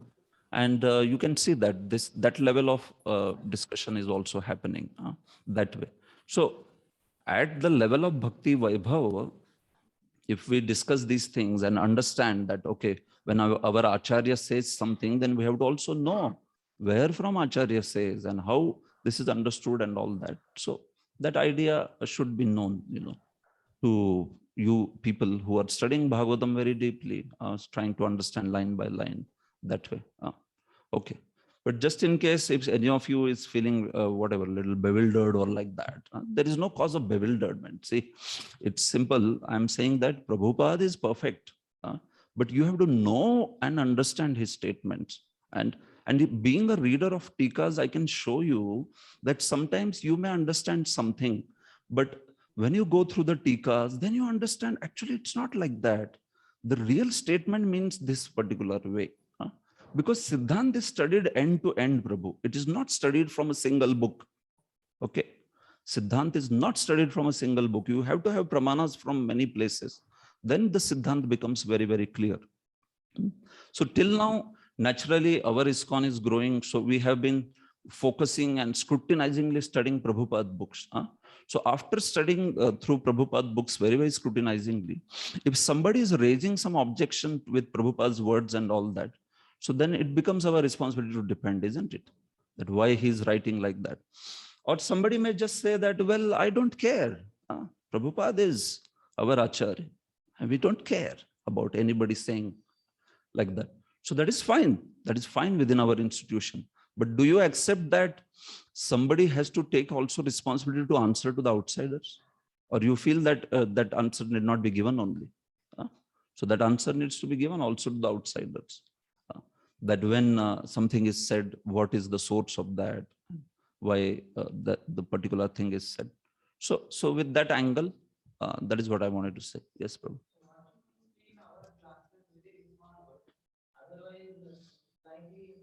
Now you are able to answer, you can show Pramans, etc. Yeah. But we would be heavily opposed, could be considered deviants, etc. What should we do? So that's what I would say, that within our ISKCON movement, especially if we are talking about people where it may be difficult for them to understand these things, so we should not share also. I may not share these things and speak these things to some voice devotees, new devotees who have spent 4-5 years or like that. No, we will not do that also. So there we can speak in a generic sense. But if somebody wants to know in depth or like that, then we can also tell what is the Siddhanta. So surely the Adhikar aspect will come also. one who is adhikari, that person only can be given certain things. If he doesn't have that adhikar, so you can tell that, yes, you read Prabhupada books, what Prabhupada is telling, all these ideas, it is like that. But there are also some other aspects to this particular question. There are also some other dimensions like that. So I said that there are also other dimensions. There are perspectives with which Prabhupada speaks. This is also like standard way. Could you email us all, maybe few, Yeah. in which this concept is in Prabhupada words? Now you have heard you, so now Yes. we can see Prabhupada also, and then we'll get the confirmation. Yes, it is true. The way we understood was not correct. Absolutely. So if you could send those also. So that's what. For that you will need the quotes from the scriptures, right? Where scriptures say that from Brahman no one falls down, right? That is what you are That saying. also, and in Prabhupada's language, in English means. But then that's what. If Prabhupada's mode and mission is more from this angle, where he see, I have the quotes, plenty of quotes where this whole idea of falling somebody from Brahman platform is being addressed only till Jivan Mukta level. Like that, I have plenty of quotes. So those quotes will be useful. Wherever he addresses this idea like Aruhya Krishna, no, he will speak it in terms of somebody within this life, not Videha Mukta. Within this life, he takes to some social surveys and all like that. So if you could, this only, if it is there in Prabhupada's words, it's in there. English, if you could mail us, it would be helpful for us. Yes, probably. In Videha Mukti, he doesn't fall down. Yeah. He's there. And this one who is within the material body, he does fall down. So if you could send No, few but that's what I'm saying. No, Videha Mukti, somebody achieves Brahman Videha Mukti, and from there he doesn't fall. This idea, Prabhupada, in his explicit words, if he would have spoken that idea very clearly, then that would have been standard. No, then that idea would have been only standard. The confusion has aroused because of the idea that wherever the aspect of merging in Brahman comes, wherever, whatever few statements he makes, then he speaks in the sense of that but somebody who is in Brahman is not able to survive. He will fall in that particular way, that way. So now if this idea has to be seen, you also have to confirm this from Bhagavatam. No, Bhagavatam should say this idea. Bhagavad Gita should say, Upanishads should say, Jiva Goswami should say, somebody should say, no, this idea, which he is saying also. But that kind of idea is not spoken. But the contrary idea is spoken, that somebody achieves Brahman, he will never fall. So like Aruja Krishna is more or less, means maybe 100 or 100+% of the time we have heard from that person only who has got. But from whom? But is that from Prabhupada or is that from Prabhupada's followers? That's what we want you to send us email or some few quotes from that. We can show shastrically also. Just see. It is not just. So shastrically quotes. That's what I was saying. That means they will be in Sanskrit by Acharyas. Yes, very much. If you could Sanskrit send and then English. those ones. There, plenty of quotes are there. Okay. And also from Sandarbhas and all there. If you could mail us. Yes. Thank you. Surely, Prabhu. Good discussion. At least I am finding good. I don't know others. Yes. Anyone else? Quick. Yeah. We'll finish this chapter.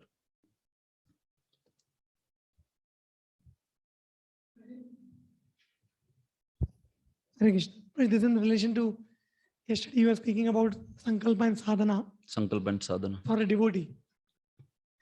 So Sankalpa is done in the mind, like mind to Sankalpa Vikalpa.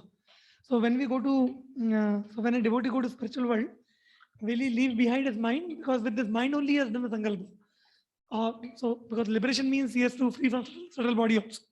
So when he goes to spiritual world, he has to leave behind his mind, or what is the meaning of purifying the mind? Like he basically gets a spiritual mind. Before he leaves the body, he gets spiritual mind. So material mind, the aspect of material mind is given up here only. There is no material mind in the spiritual world. But does he have the spiritual mind? Yes, he has spiritual mind. He has spiritual senses. Similarly, he also has spiritual mind. So the point is that till the time he has material body, so in this material body, he will think with that mind, but that mind itself is spiritualized completely. There is practically no material thought in that mind now, meaning I'm talking about pure devotee. So that is only Jivan Mukta, who has a spiritualized material mind. He has material mind, but it is completely spiritualized. So now when he gives up the body, what happens? Even that spiritualized material mind doesn't come with him. What he gets is actually along with the spiritual body, it's just one composition. Srila Jiva Goswami says, it's one composition in which there is spiritual mind, aprakrit mana, aprakrit indriya, everything is aprakrit. So whatever functions you want to talk of mind, so those functions you can also talk in that spiritual body. They are there. Like that. Sankalpa remains from the material mind to spiritual mind. Yes. Remains. Yeah. His material mind, as long as he has material body, is not considered material at the level of prema, because it is spiritualized completely now. There is just absolutely no material thought in it. But still, the content, the constitution, upadan is material na still. Usko to material body mila hai na wo kahan gaya? Wo to gaya nahi hai. So when he gives up gross and subtle body, then he gets completely upadan wise also, constitution wise also transcendental body. So that is what he explains this in Paramatma Sandarbha, Srila Jiva Goswami. Like, okay. Yes, Prabhu. Guruji, you discussed that when one goes to spiritual world, he has to give up his subtle body also along with the gross body. So how Durvasa Muni is able to go to Vaikuntha, talk with Lord Vishnu, come back? So that's what these people who are going to this Durvasa and these people. So two opinions are there. One opinion is in which Srila Jiva Goswami Vishwanath Chakravarti says that they are never able to cross the universe and go to Mahavaikuntha. Vishwanath Chakravarti says, you can read in Kumara's section commentary. He says that people like Durvasa or people like all these different Bhrigu, yeah, he quotes Bhrigu and Durvasa and all such people. So such people are able to go travel anywhere within the universe, but he says they are not able to pierce the universe and go to the Mahavaikuntha, which is the abode, because for going there you will have to have transcendental body. You cannot go with this particular body. That is one understanding. Now when Prabhupada says they can also go beyond, so see, one of the here, that Pavanantaratmanam, that verse came here, 23rd verse, Yogeshwaranam Gatimahu, Pavanantaratmanam. So that they have a very, very special body. Prabhupada has practically translated it as spiritual body, if you see, right? Transcendental body, that is how he has translated. So this body, which is of a very subtle nature, by this subtle nature of the body, one practically, it is like transcendental body, one is able to travel even outside of the universe, it is said. That is Prabhupada's opinion, that they are able to also go beyond material universe. So again, you understand, it is more or less like for people like Durvasa or for Bhrigu, when they're able to enter into spiritual world, like whether it is Shvetadvip or Rama Vaikuntha, Vishwanath Chakravarti says it is because of the desire of the Lord. He says, just like sometimes a king is there, he may allow a show of circus in his palace. So in that show of circus, he may allow some, tigers to come in and then bears to come in. But he says, can they stay there once the show is over? They can stay if the king only wants to, but otherwise show is over, out, finished. So similarly, he says, sometimes yogis like Bhrigu, jnanis like Bhrigu or yogis like Durvasa, they are allowed in Vaikuntha. That is because of Lord's desire. And they come and that pastime is enacted and then they can't stay there, he says. They have to go back immediately. So this is his explanation of this particular aspect. But having said that, before that he qualifies it that even this happens only up to Rama Vaikuntha, which is in material world, or Shvetadvip, or Dhruva Priya Vaikuntha. He says up to that much like that. But when Prabhupada is saying this, so we can extend that principle. That's how I understand. That is my personal understanding, that yes, if the Lord desires, then he may allow for that particular pastime like that. Did 4 Kumaras, they also went? 4 Kumaras, Rama Vaikuntha, very clear. They didn't go outside universe. Yes, it was Rama Vaikuntha. The whole pastime happened in Rama Vaikuntha, not in Mahavaikuntha. Yes.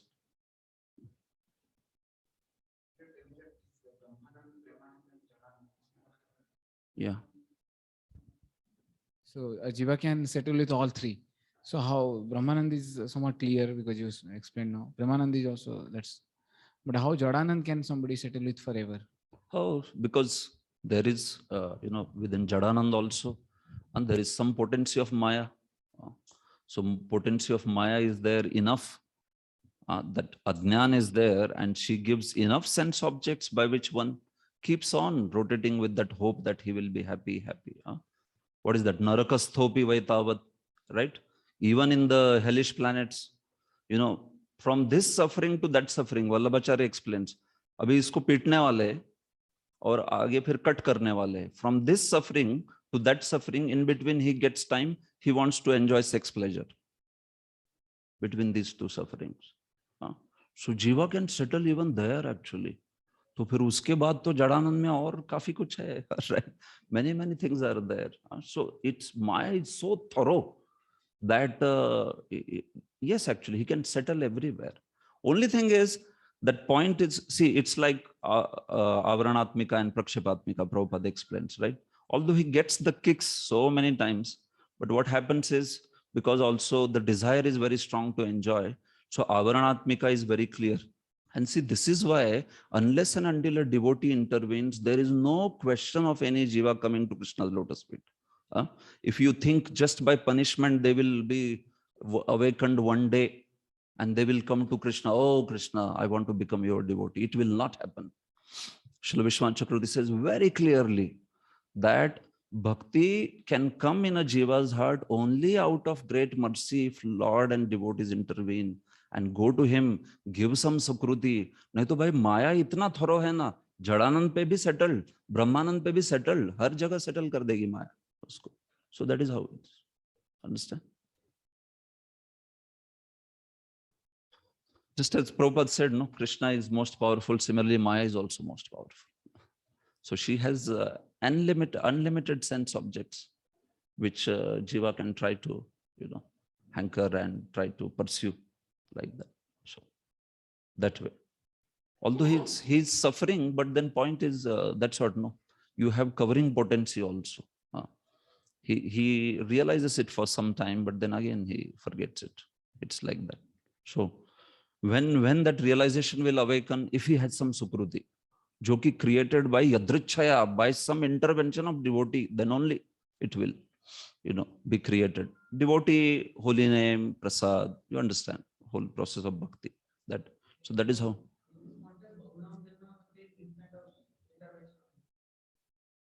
Okay. Bahunam janmanamante jnanavan mam prapadyate. So when we say such a jnani after many years. So Prabhu, yes, it will happen only with some association of devotees, like that. Otherwise, just by his mere jnana process, he will not come to. See, there is purification, but that purification and the goal that is there in that path, Prabhu, that he is happy with that. He can settle with that. That's how even the yoga ladder, if you understand, it is not that one moves necessarily from karma kand to nishkam karma, and from nishkam karma to jnana, and from jnana to yoga. It is just telling which path is higher than what. Will it actually happen? It may happen, it may not happen. When it will happen? When he gets the association of devotees. Otherwise, if he follows jnana process and by that jnana he achieves Brahman, फिर आगे कहाँ पे भक्ति? कहाँ पे सवाल है भक्ति का कुछ ऐसे? Same way Nishkam Karma Yoga, he follows that path and he achieves jnana realization by that. He achieves Sayujya. Nishkam also can take to Sayujya. फिर अभी आगे क्या है? Nothing is there that way. But when you objectively see the rungs, which rung is higher? That is what is being described in yoga ladder. So that way, that is the point. Okay. Lot of topics today discussed. Okay, I think it is. Anyone from online has any questions? You have been very patient to listen. Hare Krishna. Okay, so I don't see any question. So fine, this section, fine, this section tomorrow we will end. I was planning to cover a lot of things from third chapter today, but looks like it will stay.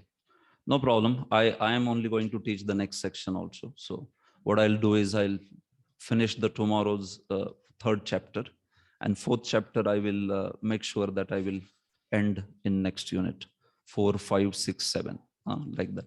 Anyway, I think your exam is happening only after the second unit, right? That's what I was told. So that's how there is no exam which is happening on this section. This month there is no exam. So because exams are 2 only, although the units are 3. So you can relax for this from the exam aspect. So I will cover the 4th chapter in next unit. Tomorrow I will complete, surely 3rd chapter will be completed. Okay. Thank you all very much. Granthra Srimad Bhagavatam ki jai. Srila Prabhupada ki jai. Hare Krishna.